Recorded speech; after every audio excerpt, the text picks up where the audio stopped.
माजलगाव तालुक्यातला एक मुलगा आळंदीला शिकायला आला. मी आळंदीला शिकायला गेलो. तो जो शिकायला आला तो आळंदीला त्याने काय करायचं,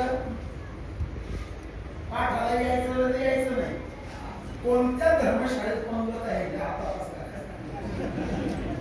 तिथं लोकांच होत आणि तिथं पंक्ती बाजूला जायचा माझं एवढा भात आमटी शिरा कालवण भाजी आणि त्या धर्मशाळेत घेऊन यायचा. तो सगळ्यांचा आवडता झाला.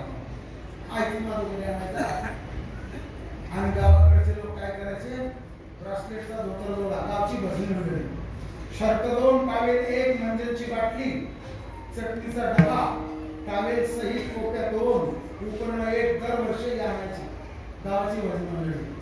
आणलं शेवटच्या वर्षाला काय झालं ते ऐकलं.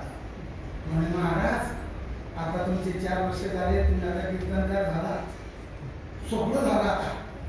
आणि पटका आणला महाराज. मी त्याच्याकडे पाहत होतो, आपल्याला असा पटका कधी भेटेल बाबा, कोणते बाबा.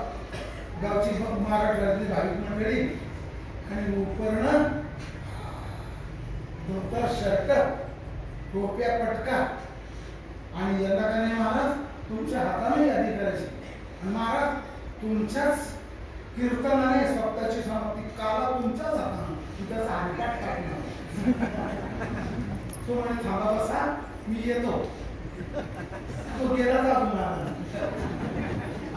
जेवायचं आणि गांजा प्यायचा त्या लोकांना कशामध्ये झालंय.